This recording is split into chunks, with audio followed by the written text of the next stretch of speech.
ಬಹುತೇಕ ಮಂಡ್ಯನ ಜೆಡಿಎಸ್ಗೆ ಬೇಕು ಅಂತ ಕೇಳಿದ್ದಾರೆ ಮೇಡಮ್. ಬಹುತೇಕ ಆಗಿದೆ ಅನ್ನೋದು ಕೂಡ ತಿಳಿದು ಬರ್ತಾ ಇದೆ. ಹೇಗಿರುತ್ತೆ ಮೇಡಮ್? ಇಲ್ಲ, ಬಹುತೇಕ ಆಗಿದೆ ಅಂತೆ ಕಂತೆ ಅನ್ನೋದು ನಾವು ಮೊದಲಿಂದ ಕೇಳ್ಕೊಂಡು ಬರ್ತಾ ಇದ್ವಿ. ಅಧಿಕೃತವಾದ ಒಂದು ಘೋಷಣೆ ಆಗುವವರೆಗೂ ಯಾವುದು ನಿಜ ಇಲ್ಲ ಅಂತಾನೆ ತಿಳ್ಕೊ. ತಮ್ಗೆ ಹೋಪ್ ಇದೆಯಾ ಮೇಡಮ್?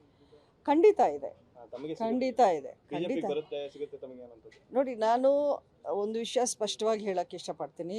ನನಗೆ ಒಂದು ಟಿಕೆಟ್ ಬೇಕು ಅಂತ ನನ್ನ ಹೋರಾಟ ಅಲ್ಲ. ನನಗೆ ಒಂದು ಟಿಕೆಟ್ ಬೇಕು ಅಂದರೆ ನನಗೆ ಹಲವಾರು ಆಪ್ಷನ್ಸು ಇದೆ ನನ್ನ ಮುಂದೆ. ಎಲ್ಲಾದರೂ ನಿಂತ್ಕೋಬೇಕು, ಯಾವುದಾದ್ರೂ ಒಂದು ಕಡೆ ನಾನು ಟ್ರೈ ಮಾಡಿ ಒಂದು ಟಿಕೆಟ್ ತಗೊಳ್ಳೇಬೇಕು ಅಂದರೆ ಅದಷ್ಟು ಕಷ್ಟವಾದ ವಿಷಯ ಏನಲ್ಲ. ನನ್ನ ಹೋರಾಟ ಮಂಡ್ಯಕ್ಕೋಸ್ಕರ.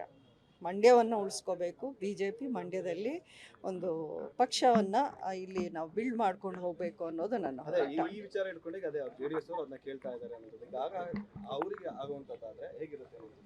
ಅಲ್ಲ, ನೋಡೋಣ. ಇನ್ನೂ ಪಕ್ಷ ಏನೂ ಅಧಿಕೃತವಾಗಿ ಏನೂ ಆಗಿಲ್ಲ. ಅದೇ ರೀತಿ ನಿನ್ನೆ JDS ವತಿಯಿಂದನೂ ಆ ರೀತಿ ಏನು ಚರ್ಚೆಗಳಾಗಿಲ್ಲ ಅನ್ನುವಂಥದ್ದೇ ಆಯ್ತು. ಸಿಕ್ಕಿರುವಂತ ಮಾಹಿತಿ ಪ್ರಕಾರವಾಗಿ ಮೀಟಿಂಗ್ ಮುಗಿದ್ಮೇಲೆ ನಿಖಿಲ್ ಅವರು ಮಾತಾಡ್ತಾರೆ, ಅಂದ್ರೆ ಮಂಡ್ಯವೂ ಸೇರಿದಕ್ಕೆ 3 ಕ್ಷೇತ್ರಗಳಲ್ಲಿ ಜೆಡಿಎಸ್ ಜಾಸ್ತಿ ಮುನ್ನಡೆ ಇದೆ ಬಿಜೆಪಿಗಿಂತ.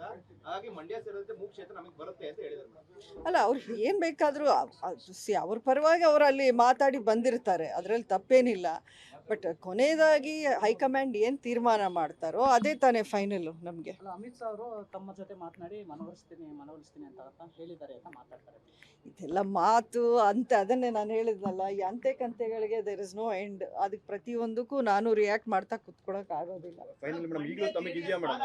ಬೇರೆ ಕಡೆ ಎಲ್ಲಾದ್ರೂ ಸ್ಪರ್ಧೆ ಮಾಡ್ತೀರಾ ಮೇಡಮ್ ಅಥವಾ ಮಂಡ್ಯದಲ್ಲೇ ಸ್ಪರ್ಧೆ ಮಾಡ್ತೀರಾ? ಇದೀಗ ಒಂದು 100 ಸತಿ ನಾನು ಆನ್ಸರ್ ಕೊಟ್ಟಿದ್ದೀನಿ. ತಮಗೆ ಕನ್ಫರ್ಮ್ ಆಗಿದೆಯಾ ಮೇಡಮ್ ಬಿಜೆಪಿನೇ ಉಳಿಸ್ಕೊಳ್ಳುತ್ತೆ ಅನ್ನೋಂಥದ್ದು? ತಾವು ಹೇಳ್ತಾನೆ ಇದ್ದೀರಾ ಈ ಮಣ್ಣನ್ನ ಬಿಡೋದಿಲ್ಲ ಅನ್ನೋಂಥದ್ದನ್ನ. ಅಲ್ಲ, ಕನ್ಫರ್ಮ್ ನಾನು ಅವತ್ತೇ ಹೇಳಿದ್ನಿ, ಕನ್ಫರ್ಮ್ ಮಾಡಬೇಕಾಗಿರೋದು ನಾನಲ್ಲ. ನಾನು ಇದಕ್ಕೆ ಒಂದು ಫೈಟ್ ಮಾಡ್ತಾ ಇದ್ದೀನಿ, BJP ಉಳಿಸ್ಕೋಬೇಕು ಅನ್ನೋದನ್ನ. ಕನ್ಫರ್ಮ್ ಮಾಡಬೇಕಾಗಿರೋದು BJP ಹೈಕಮಾಂಡ್ ಅಷ್ಟೇ. ಇದೆ, ಖಂಡಿತ ಹೋಪ್ ಅಂತೂ ಇದ್ದೇ ಇದೆ ನನಗೆ. ನಿಮ್ಗೆ ಯಾಕೆ ಪ್ರಶ್ನೆ ಬರ್ತಾ ಇದೆ ಅಂತಂದ್ರೆ, ಹಾಲಿ ಸಂಸದರಿದ್ದೀರಾ, ಕಳೆದ ಬಾರಿ ಚುನಾವಣೆ ಇಡೀ ರಾಷ್ಟ್ರವ್ಯಾಪಿ ಚರ್ಚೆ ಆಗಿತ್ತು. ಸುಮಲತಾ ಅಂಬರೀಶ್ ಅವರು ಮತ್ತೆ ಸ್ಪರ್ಧೆ ಮಾಡ್ತಾರಾ ಅನ್ನೋ ಪ್ರಶ್ನೆಗಳು ಸಾಕಷ್ಟಿದೆ. ಅದಕ್ಕೋಸ್ಕರವಾಗಿ ಇಷ್ಟು ಪ್ರಶ್ನೆಗಳು ಬರ್ತಾ ಇದೆ. ಇಲ್ಲ, ಪ್ರಶ್ನೆಗಳು ಬರಲಿ, ಅದರಲ್ಲಿ ಏನು ನನಗೇನು ಆಕ್ಷೇಪ ಏನಿಲ್ಲ. ಆದರೆ ನಾನು ಕರೆಕ್ಟಾಗಿ ಅದು ಫೈನಲ್ ಕನ್ಫರ್ಮೇಷನ್ ಬರೋವರೆಗೂ ಅದ್ರ ಬಗ್ಗೆ ಹೆಚ್ಚಿನ ಮಾತಾಡಿದಷ್ಟೂ ಅದಕ್ಕೆ ದೇರ್ ಇಸ್ ನೋ ಎಂಡ್. ಇದಕ್ಕೆ ಈ ಒಂದು ಡಿಸ್ಕಷನ್ ನಡೀತಾನೆ ಇರುತ್ತೆ, ಒಂದೊಂದು ದಿನಕ್ಕೆ ಒಂದೊಂದು ತಿರುವು ಅನ್ನೋ ಥರ ಬರ್ತಾ ಇದೆ. ಒಂದು ಕನ್ಫರ್ಮ್ ಮಾಡಿ, ಸುಮಲತಾ ಅವ್ರದ್ದು ಸ್ಪರ್ಧೆ ಮಾಡೋದಂತೂ ಖಚಿತ. ಹೌದು, ಮಂಡ್ಯದಿಂದಲೇ. ಇದಕ್ಕೆಲ್ಲ ನಾನು ತುಂಬ ಬೇಗ